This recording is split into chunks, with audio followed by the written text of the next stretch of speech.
Excuse me, sir. I have a few questions for you. Another journalist?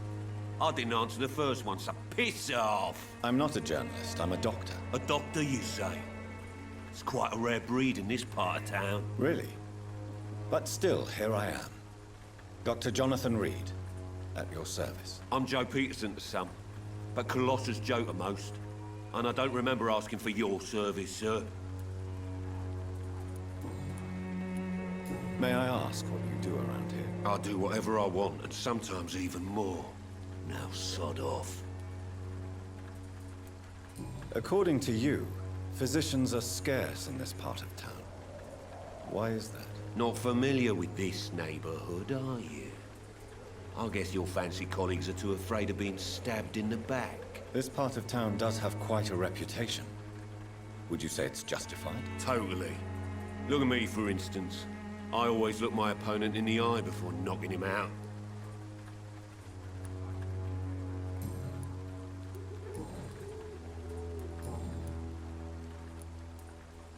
Have you heard of a nurse named Dorothy Crane? She's a colleague of mine, and is supposed to live around here. Dorothy Crane? Yeah, I know her. One of the few good souls who dare to help the sick around here. Could you please tell me more about her? She's a nice girl. Tries to help the migrants.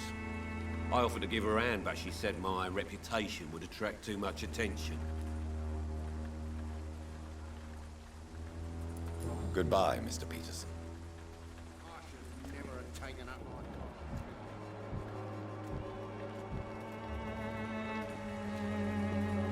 coffee. Joe, please, I don't have your money. Come on, Barrett, you know the game. You pay for peace of mind. Can't you just look the other way this week, Joe? Come on, we can sort it out, right? It's not my call, Barrett. You pay one way or another. Please, Joe. How long have we known each other? We even used to be neighbours, for Christ's sake. I'd prefer not to give you another beating, Barrett.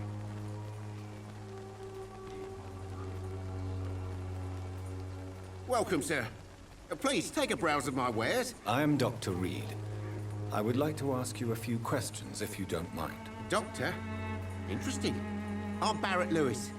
Usually I don't have time to waste with talk, but at this hour of the night I can hardly refuse. How is business around here? Business? I have no business. Between this racket, theft, and customers getting scared, I'm losing money every day. I see. Sounds like you blame someone in particular for your situation. It's no secret Joe Peterson spends his time harassing merchants. But with me, he's trying to put me out of business once and for all.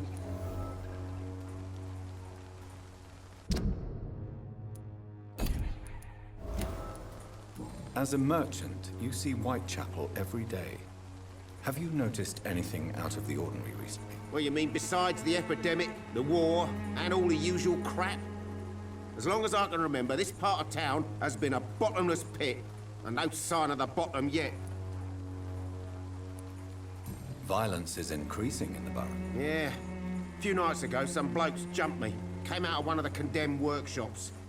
Fever, madness, something like that. Where did this happen? Why did you go there? In the closed workshops nearby. I worked there as an apprentice in better days. Now I only go to find trinkets or tools. Too bad I was mugged, though. There was good money in that little box of loot I lost. Have you been hurt? No, but that's only because I ran like hell.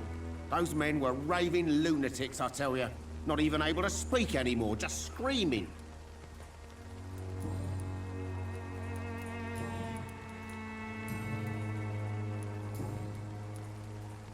Have you heard of a nurse called Dorothy Crane? Nurse Crane? So the bitch really is a nurse, then?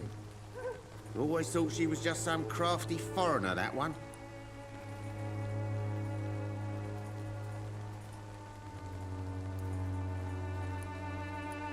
Yes, she's a nurse, and quite a good one. What did she do to gain such notoriety? Dorothy Crane ain't even a real name. Something like Dorothea Craniu. Something like that. Came to England fleeing the war, I was told. That doesn't explain why she irritates you so much. Your precious Nurse Crane gives away medical supplies and prescriptions for free. I offered to sell it for a fair cut, but no. Miss Crane wanted to play the quiet saint.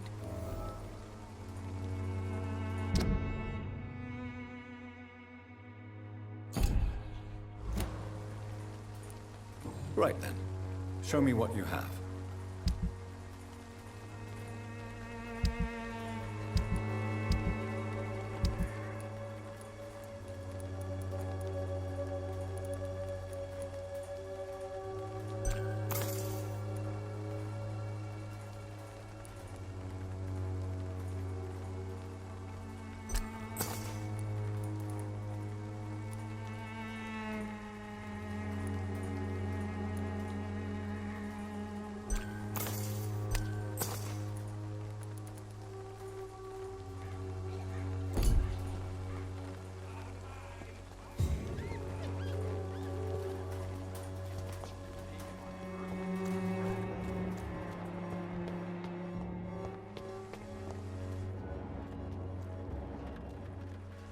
Good evening, Doctor. Can I help you? I still have questions about that Darius fellow. I don't know much about the man. He's very cautious. Never goes out. Doesn't seem to have any friends or family.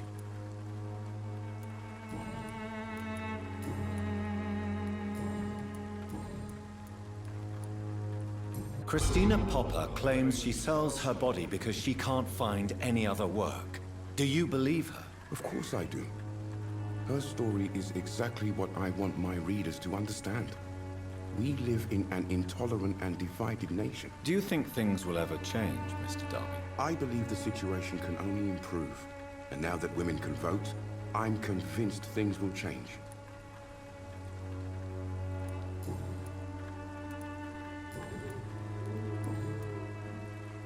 Do you need assistance? That would be nice of you, Doctor. Who knows what I may have caught during my investigation. If you persist in investigating the most pox-ridden boroughs of London, you must accept the risks. Thank you, sir.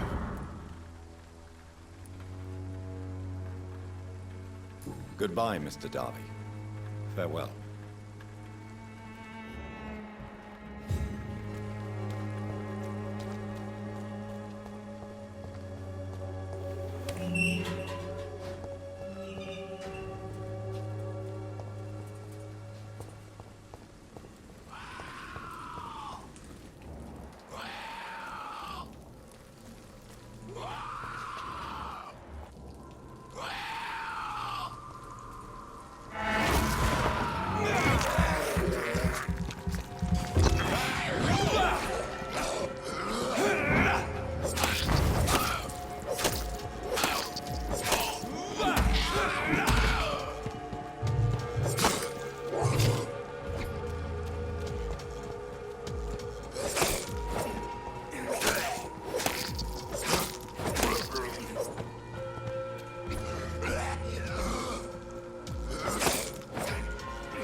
Good evening, sir.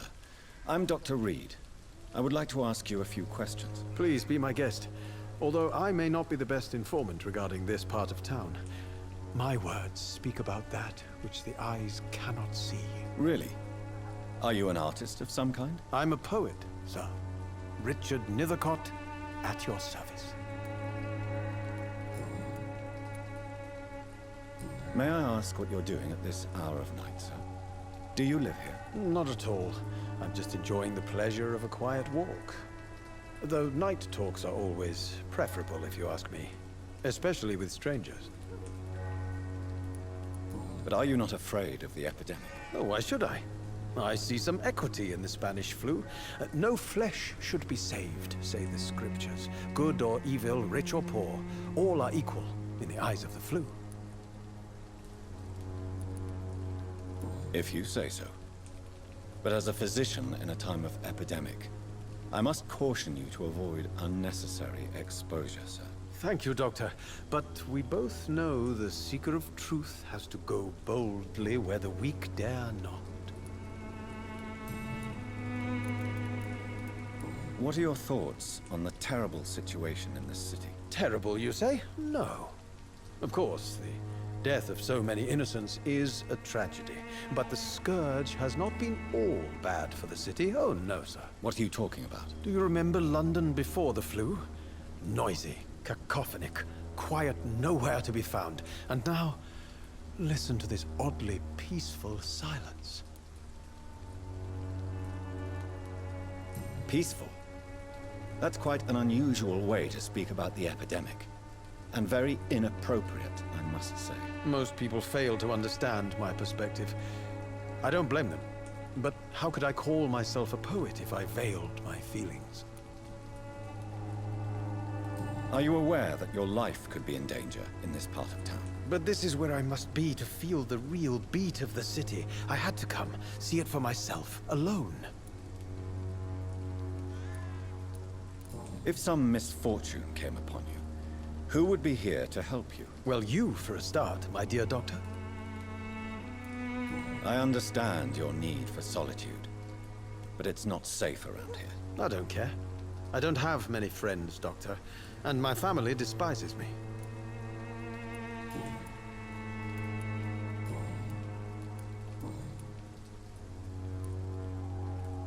Tell me, Mr. Nethercott, why seek inspiration in Whitechapel? The place is not beautiful per se, but how to explain it? Stirring and challenging. In what way, exactly? The struggle by gaslight, the barren smiles and the added hunger under the rain. If you say so. Such vibrant antagonism and vivid paradox, the stripped humanity raged across each street. Vivid, of course, yes.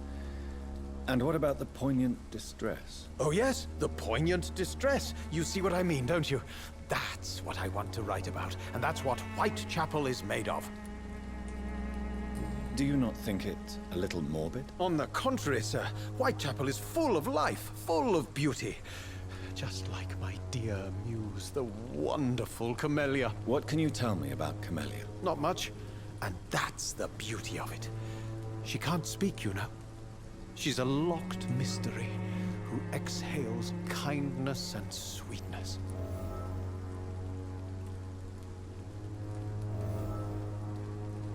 Perhaps you're just afraid to find out the truth about your muse. One day, perhaps, I'll ask her to come with me. But will she still be my wild flower of Whitechapel if she moves uptown? And have you ever tried to learn more about her? Where she lives? How she survives? Whom she may know? Maybe I prefer she remains an enigma. Reality can be so dull, don't you think?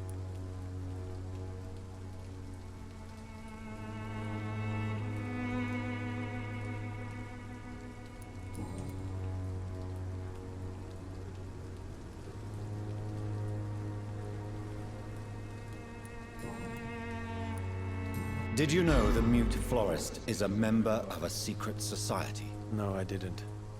But I thank you for this information, sir. For it only enriches the mystery surrounding the precious Camellia. Are you not curious? Is there not more you wish to know? That girl has not an ounce of malice in her. Whatever she may be hiding, it's certain to be for the benefit of most, if not all. I fear you are a hopeless romantic, Mr. Nethercourt. Guilty as charged, Dr. Reed.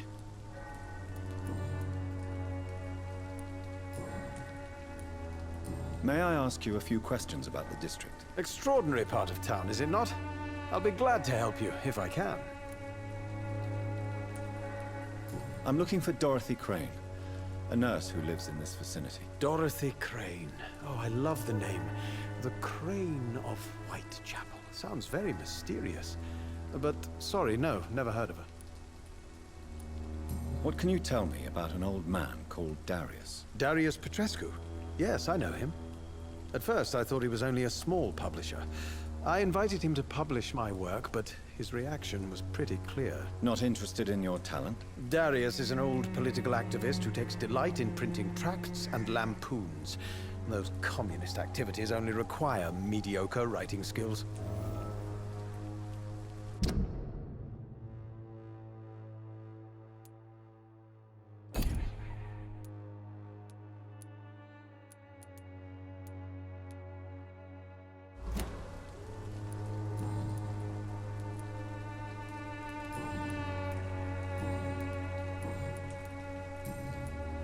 I'll leave you alone, sir.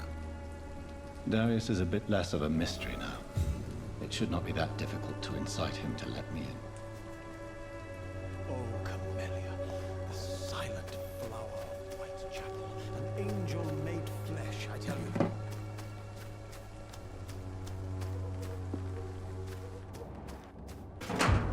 Some of us come to this world all...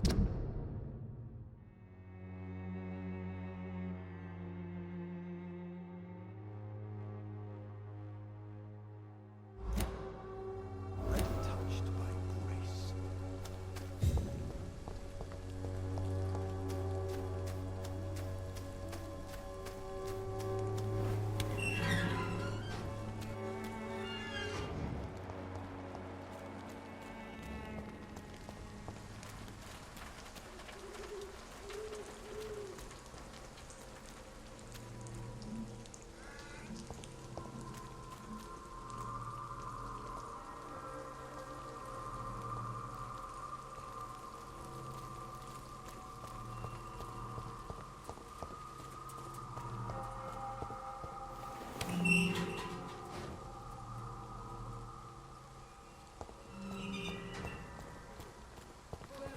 Protection against malevolence and trickery. You are blinded by your false faith, imprisoned by your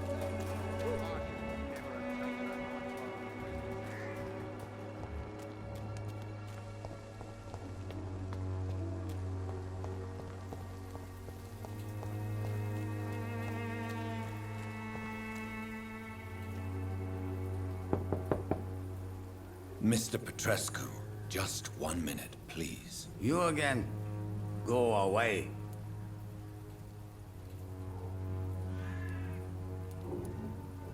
Sir, wait. Stop this nonsense. I know Nurse Crane is here. Shall we speak man to man, you and I? All right. Speak up. Don't you see we're on the same side? We fight to help the poor, sick, and abandoned. I'm nothing like you, Mr. Doctor. Yes, you are. You too believe in providing medical care without charge. You know what we have to sacrifice to make the world a better place. I have to admit your words have conviction. All right, I'll let you see Dorothea. Don't make me regret this, though.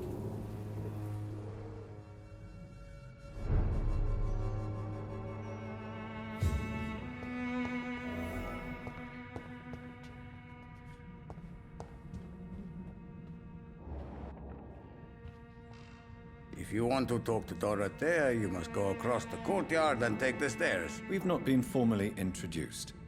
May I ask your name and occupation, sir? I am Darius Petrescu.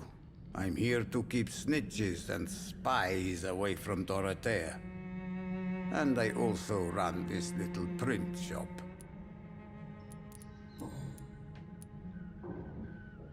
So Dorothy's real name is not Crane. Like myself and many people in this area, Dorothea is from occupied Romania.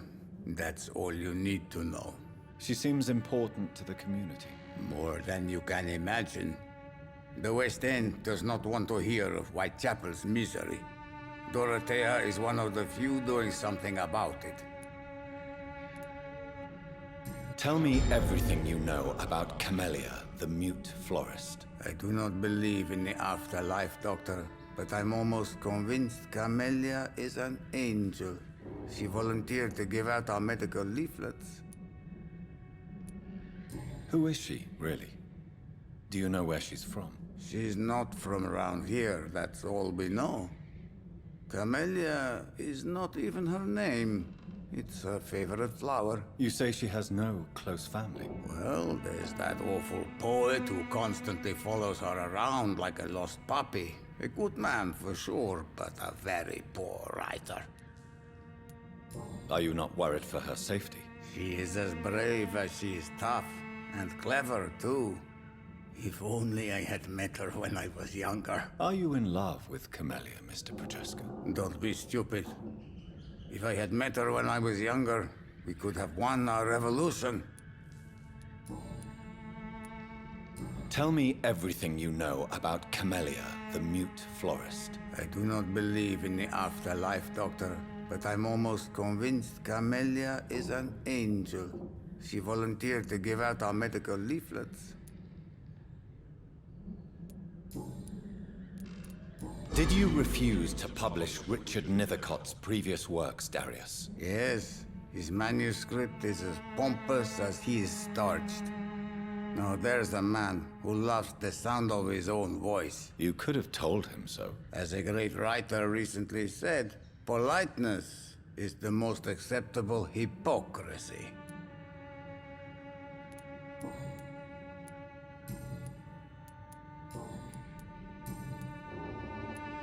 Do you have any family left, Mr. Petrescu?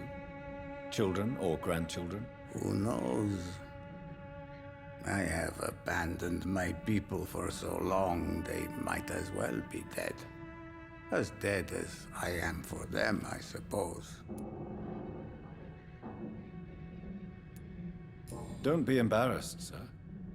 If you must know, my own father disappeared many years ago, and I forgave him. It's quite awkward to talk about our families like this, but thank you, Dr. Reed.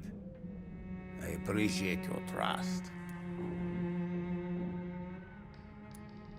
This war won't last forever.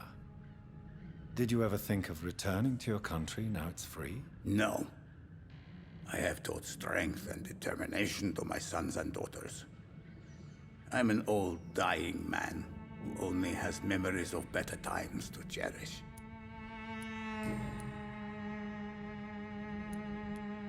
How did you meet Nurse Crane, Darius?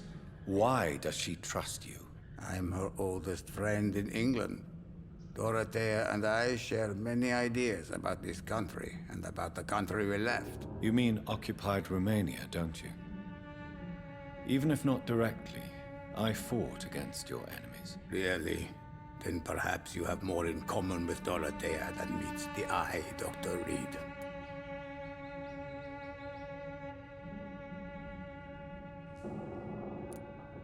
I know you fought for your country when it was occupied, Darius.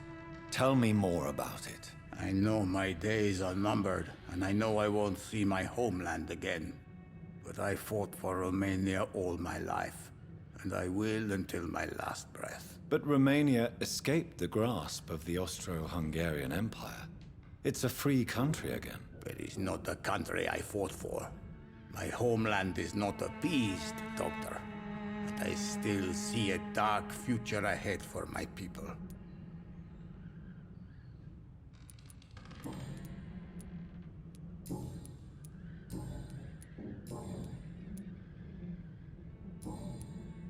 Do you need some help, Mr. Petrescu? I am very tired, but that is all. I don't need you, Doctor. Well, I think you do.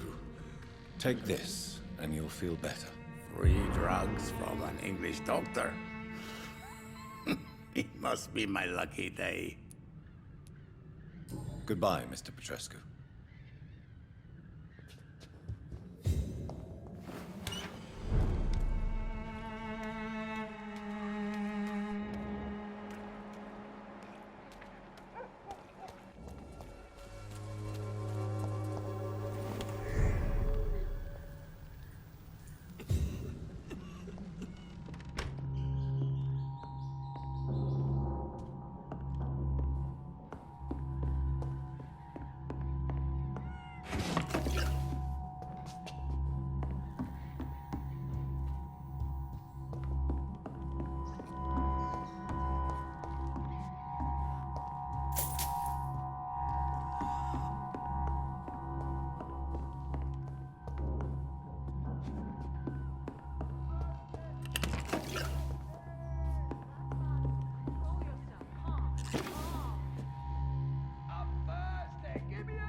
Need help!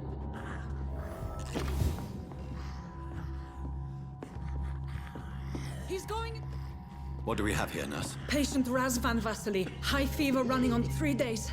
Complaints of dizziness, muscle aches, and head pain. Diagnosed with influenza. Treatment? Aspirin and salicin for the fever and discomfort. Liquids for dehydration, but he's having trouble keeping even water down. Aspirin and salicin, you say?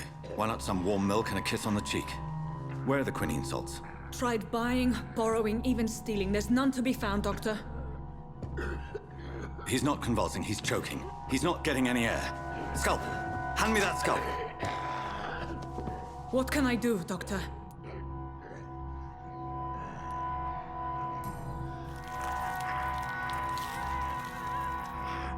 I need to perform a tracheostomy.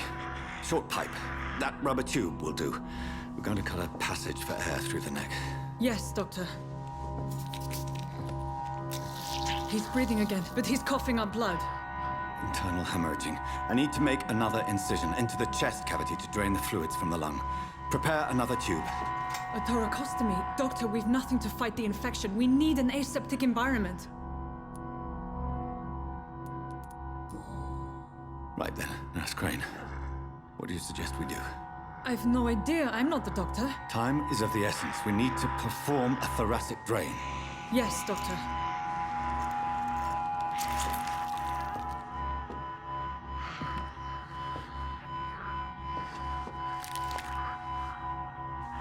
He's still bleeding, Doctor. I'm losing his pulse. The drain must have punctured the intercostal artery. There's too much blood. Are you all right, Doctor? I can't see.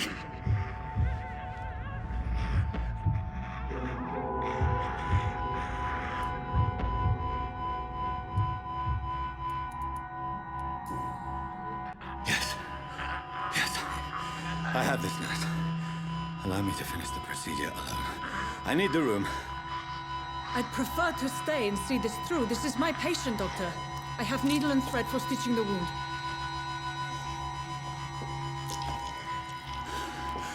Good. The stitches are holding. How's he doing? We're losing him. We've lost his pulse. He's dying, Doctor!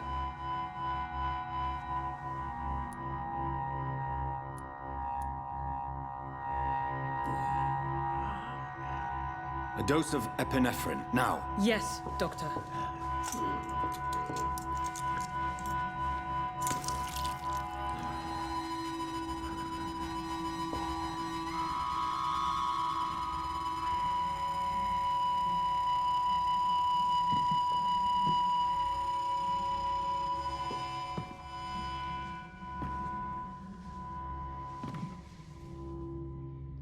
We've lost the pulse. He's gone, Doctor. Nurse, we did everything we could. Truly? Everything you could. Is that how you'll report this in your log? Is this how the war went? Piling up one poor corpse beside the next? This was not an influenza-induced seizure. I've never seen symptoms like these on the continent. Neither have I. But the previous symptoms leading up to this attack were the same, indistinguishable from the epidemic. No. There was something more vile in these reactions. Something primitive. There have been numerous reports of mental breakdowns caused by the fever that accompanies the flu itself, Doctor. Yes, but... I'd best take some samples of the blood for analysis.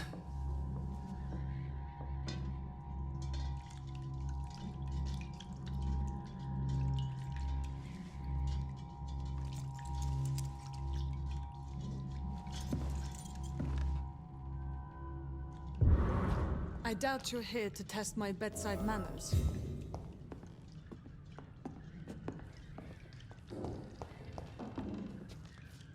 To what do I owe this courtesy? I suspect it was more than intuition alone that led you to us. So, how might I be of service, Dr. Reed? I've come to put an end to this insufferable blackmailing, Dorothy. Doctor, you think your warnings scare me? I've stolen and plied, blackmailed and lied, but what else am I to do? I'm all these people have.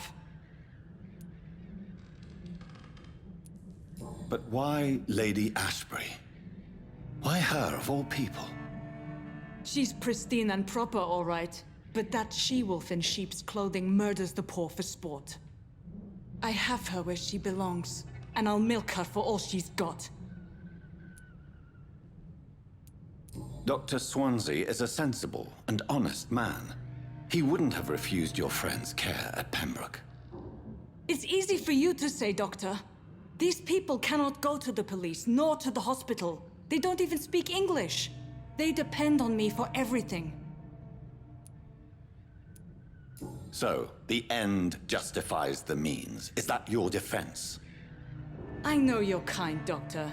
Just another fine-heeled, silver-spooned gentleman who was given the world on a platter. You know nothing of poverty. Nothing of the shame, the hunger, the loneliness.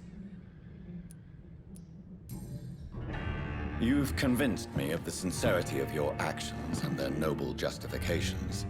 But all the same, blackmail is a crime, and it will stop, Nurse Crane. So, are you going to turn me over to the authorities?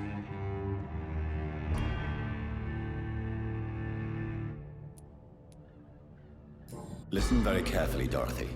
You will erase from your memory everything you pretend to know about Lady Ashbury and Pembroke Hospital. Let that rich bitch off the hook over my dead Nurse body. Crane, enough. Listen as if your life depended on every word. I know you've a generous heart who gives freely to those in need, but you shall walk away from the shadier streets of your business. I will never abandon... Dorothy, the discussion has come to a close. Your clandestine activities in the Resistance are over. Let it go. I'll let it go. Yes. All gone.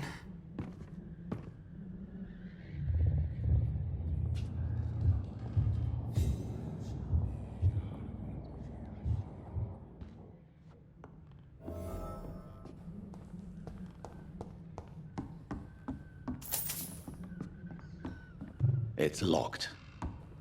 It's locked.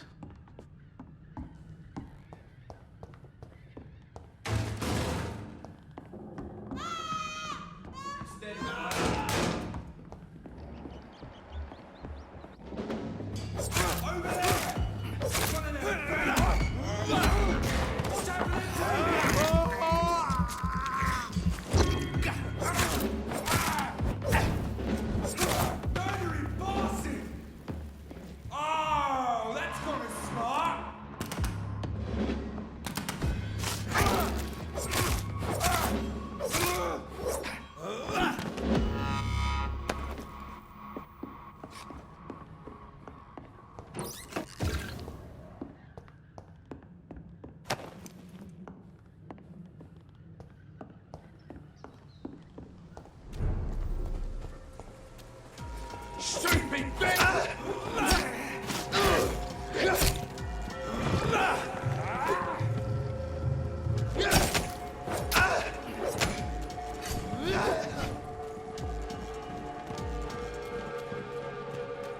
Let's pin him down!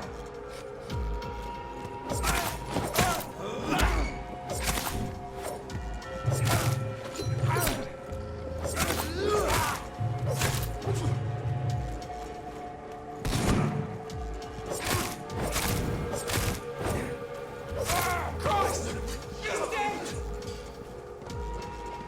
dead!